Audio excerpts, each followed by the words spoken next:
Okay. So, ladies and gents, thank you very much for all of your support. Thank you for allowing me to do what I love for a living. Thanks for hanging out with me on a daily basis on stream. Thank you, thank you in general. Everything, on the streams has been great, and I've been enjoying myself. And I hope you've been enjoying the streams recently with new release content and the more new release content coming shortly. It should be a great month here. All that being said, okay, I do need your support in order to keep going. In particular, coming up in April, I have a giant tax payment due that I cannot afford. And I know I'm going to be in hot water. I don't know how bad it's going to be. So all of your support right now, not only you're helping me to afford everything that I do normally, but you're going to be helping me with the upcoming problems in April. So please consider contributing to keeping stuff going. All right. Many ways you can contribute. You can pledge to my Patreon at patreon.com/darksidephil. If you do that, you'll earn personal perks for your pledges. And I have an update. If you pledged in January, the pledges have almost completed processing. As of end of today, they should be 100% done. And therefore, finally, I should be able to contact many of you and let you know how to get your perks by tomorrow. I'm hoping. Because right now, I think there's still like 25 more people who need to process, and it's going very slow, okay? So we'll see what happens here. But yeah, Patreon. Then there's Teespring, where you can buy fun merch, all right?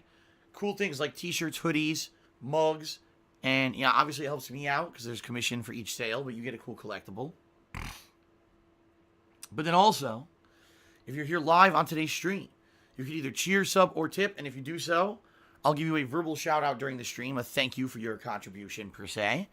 As you can see, we have the stream stats leaderboard in effect at the bottom of the screen.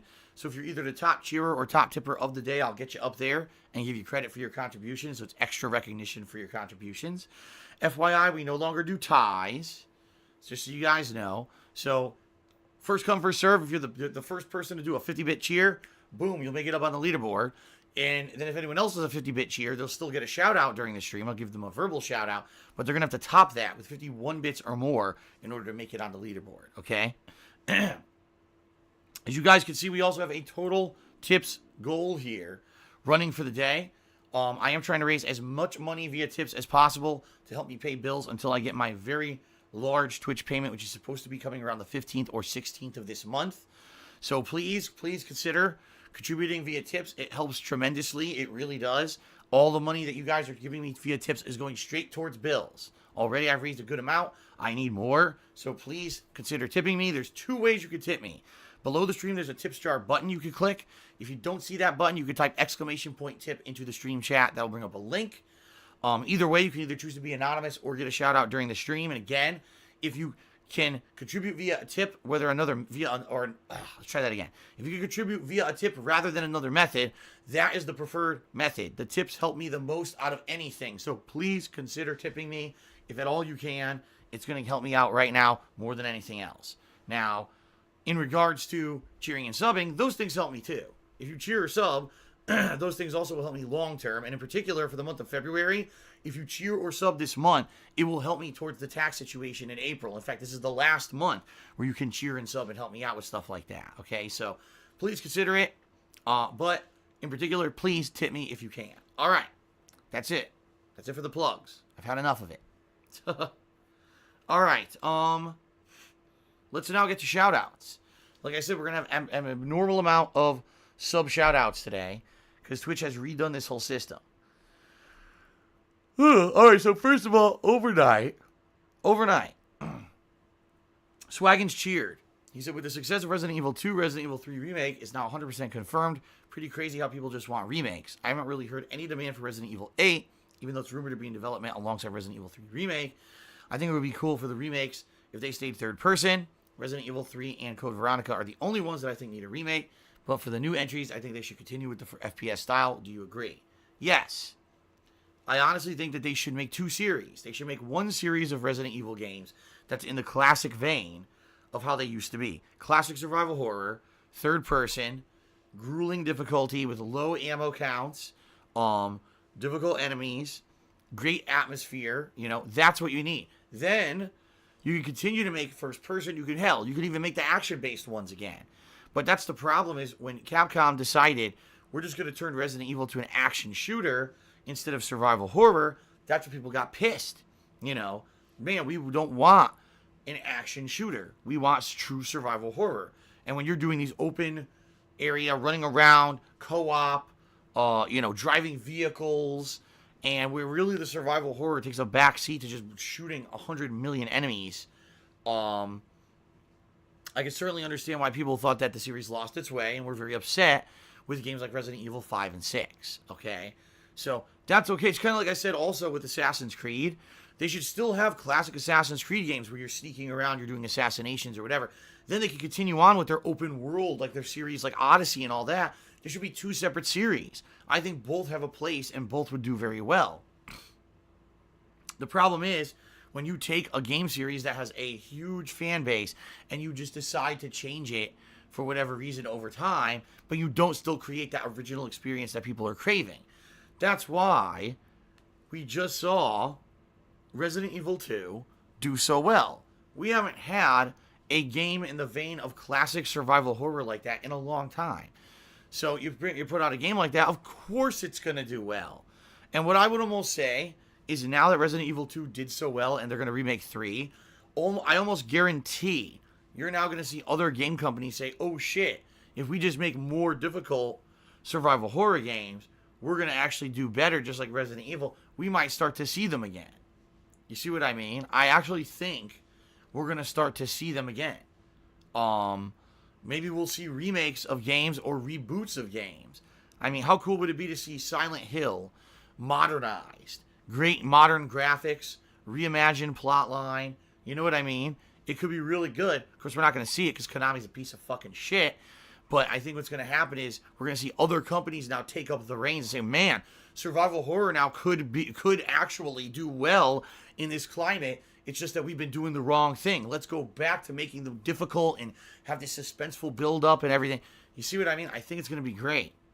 I do. I think we're going to see a renaissance of survival horror. I hope so. I would love it. You guys know, survival horror is some of the best playthroughs that I enjoy doing, and you guys love watching. You know, that's why Resident Evil 2, sky-high views the entire, almost week that I played the game. And I know why. I really do. All right. So shout out to Infinite55, who did a 300-bit cheer overnight. Thank you very much to Infinite, okay? Now we go to today's contributions, which, like I said, I don't know if they're legit. We've got Sigint05, he says, who subscribed. He says, I want to see you pop and shake what your mama gave you for my anniversary. No thanks. Bebo Carrot subscribes, says, go DSP. Infinite subscribed. Eternal Napalm subscribed. Romy Rose subscribed. Two-Bar King subscribed at Tier 2, which is awesome. Thank you, Two-Bar King, for the Tier 2 sub. And he says, I actually got my lost 8 months back. So there you go. Some people had accidentally fallen out of the sub for like a couple weeks and then came back to resub and had lost their streaks. And they're now getting their streaks back, which is pretty cool. And thank you very much, Romy Rowe, for the the Tier 2 sub, which actually helps me out more. Thank you very much. Babyman Gaming subbed and says, what do you think about rapper 21 Savage being from the UK while pretending to be a rapper from Atlanta? I don't think about rapper 21 Savage at all. At all. I don't care about him. I don't even know who he is. Never heard of him. Never heard him a single lyric that he said. So it doesn't affect me in the least, and I don't give a crap. However, Babyman Gaming is the first cheer of the day, so let's get him up on the leaderboard. There we go. Oh, gotta wake up. Okay. Young Remy has subscribed to the channel. Cookie Monster 414 is subscribed to the channel. Goldry Bluzko is subscribed to the channel. Babyman Gaming cheered again and said, Kingdom Hearts 3 was short for 10 years of development. Yeah. And there's the cop-out that fanboys are saying now is, oh, it wasn't in development for like 10 or 13 years. It was only in development for 5 years, which I say, bullshit. The game has been anticipated for 13 years. Now you may say, well, they only developed it for 5. Okay. That's because the team was busy making shitty spin-offs. They should have just been making Kingdom Hearts 3. That's not the fault of the consumer. that's the fault of the game developer studio, and therefore, yes, they should be held accountable for it. It's been a 13-year wait for a game that, by all reports, is just as short as the other ones in the series from 13 years ago. Oh, by the way, it's much easier, so you blow right through it. So there you go. Darth B. the Corner subscribed. He says, hope you read this. For the first 3 months of these 6 months, this was a gifted sub because I couldn't afford the sub. But then I got a pay raise, and I paid off my debts, and I subbed myself for the last 3 months. I think I would have been a 2-year sub last November, laughing out loud. Well, at the very least, Darth B. the Corn, you're showing as a 6-month subscriber. I don't know, I don't know if that's going to change or update, but you are showing as a 6-month subscriber in my stream chat. So at the very least, you got the 6 months consistent. That's good. So, and thank you very much for the consistent support. It is appreciated. All right.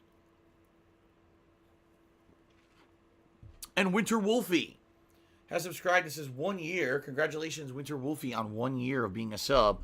Let's actually check on sub count because I don't think it even went up. No, it didn't. See? We actually went down. I knew it. So most of the people who subbed today actually didn't sub. It's just that their notifications reset. So even though it just shows we claimed that we got 12 subs, in reality we lost one. Wow. All right, everyone. So here's the deal. Thank you for your contributions. If you cheer, sub, or tip today, you'll get a nice shout out during the stream. Again, I appreciate everything, but I do, request that if you have the ability, the best way to help me is tipping me today. It's going to help tremendously with bills. Please consider it. All right.